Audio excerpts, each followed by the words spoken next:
Palnadu university మంచి భవిష్యత్తు కోసం తెలుగు విద్యార్థులు ఇష్టపడే యూనివర్సిటీ. కాల్ 9059052378 9059052379.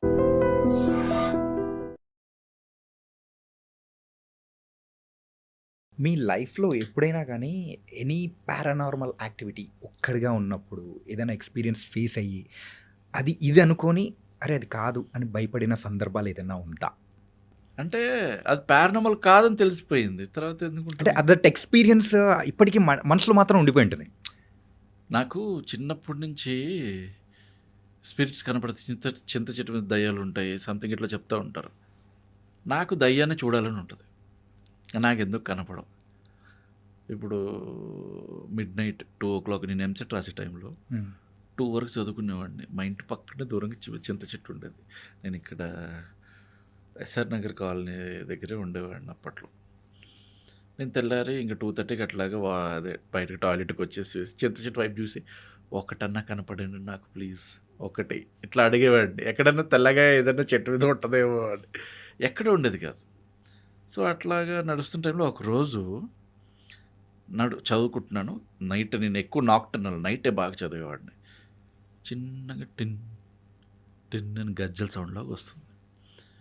నాకు ఒకసారి టక్కున భయం వేసింది. ఏంట్రా అని చూస్తే ఇంట్లో వాళ్ళు పడుకుని ఉండిపోయారు. నేను ఒక్కడే చదువుకుంటాను కాబట్టి నన్ను పక్కన వేరే రూమ్లో పెట్టేవాళ్ళు. నాకు కొంచెం బయటకు వెళ్ళి చూడటానికి భయం వేస్తుంది.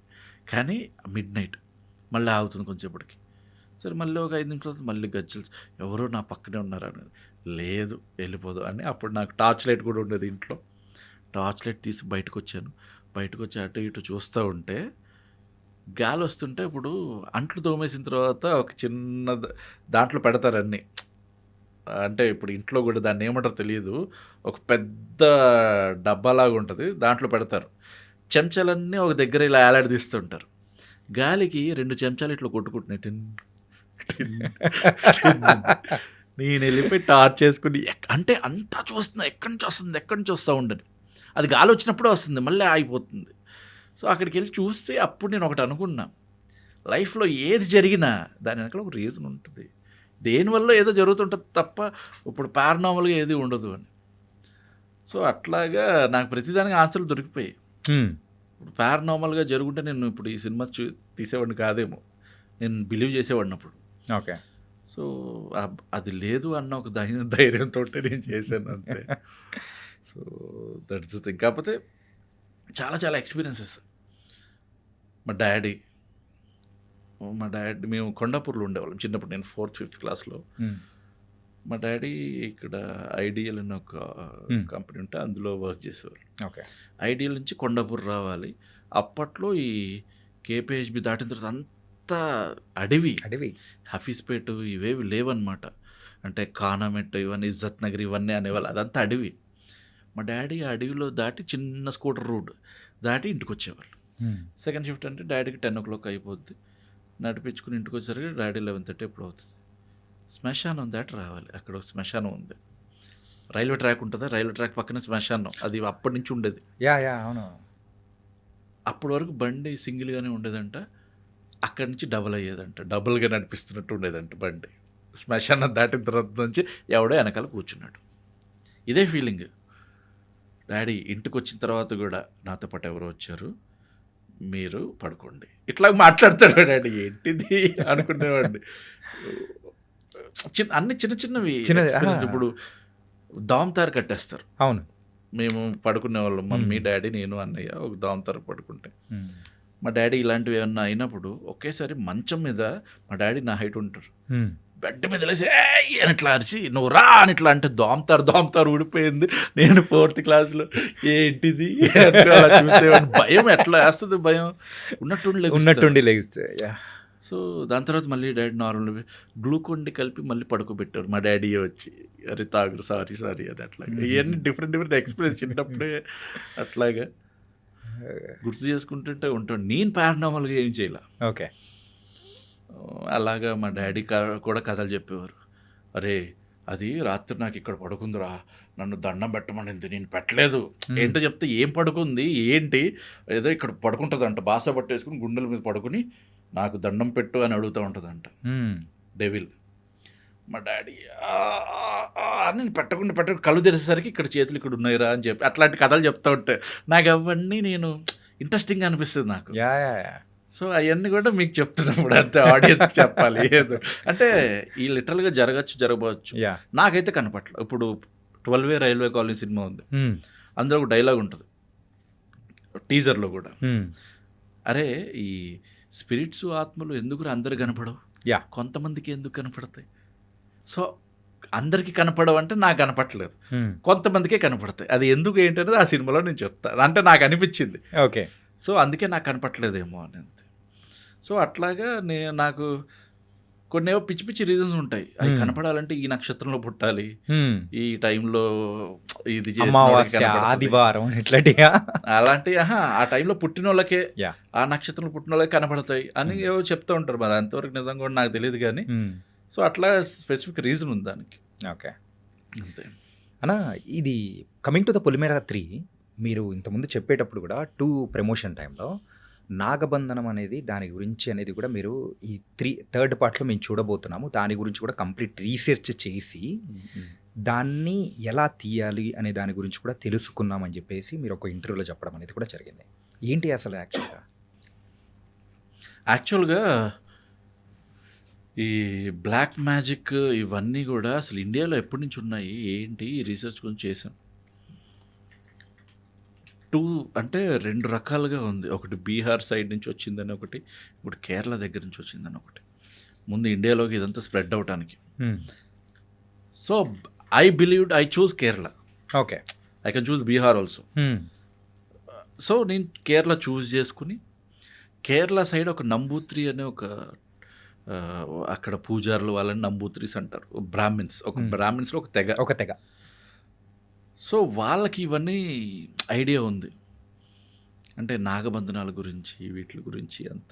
ఎందుకు నాగబంధనం స్పెసిఫిక్గా అంటే అక్కడ ఆల్రెడీ మనం చూసాం, అనంత పద్మనాభ టెంపుల్కి నాగబంధనం వేసిందని మనకు తెలుసు. ఇప్పుడు నిజంగానే ఆ నాగబంధనం అదంతా వేసి ఎందుకు ఇప్పుడు ఓపెన్ చేయలేదు?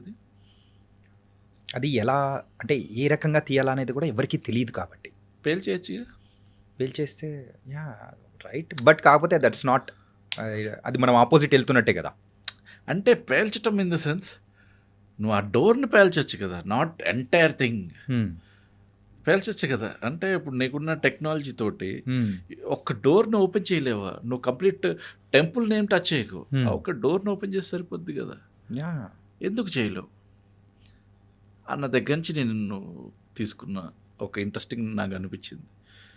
సో అక్కడ ఒక నమ్మకం ఒకటి, మూఢనమ్మకమో అది ఏదో ఒక నమ్మకం ఒకటి బాగా ప్రివేల్గా నడిచింది ఆ టైంలో. ఏంటి అంటే ఇప్పుడు ఆ డోర్ని నేను ఓపెన్ చేయాలన్న థాట్ నాకు వస్తే నేను చచ్చిపోతాను. థాట్ వస్తేనే 4 ఇన్సిడెంట్లు జరిగాయి, రియల్గా జరిగాయి.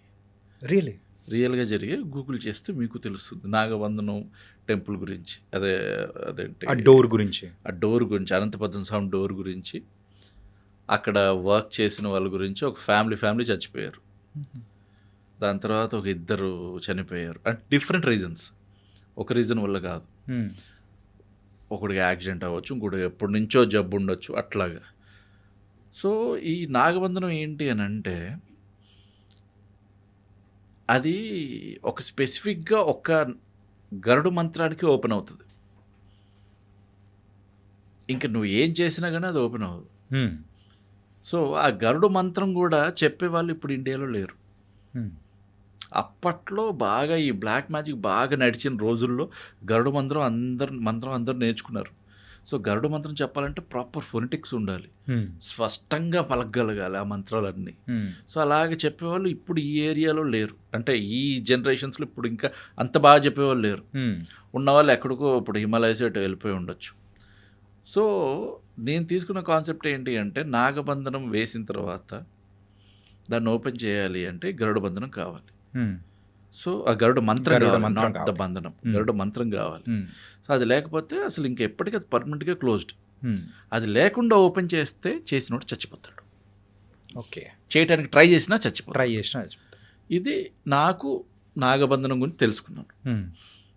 సో ఇక్కడ నుంచి నేను ఐ ప్లేడ్ అనదర్ థింగ్ అనమాట. ఇంకొక దాంట్లోకి వెళ్ళిపోయి చాలా బంధనాలు చూపిస్తున్నాను ఇప్పుడు పొలిమేర 3లో.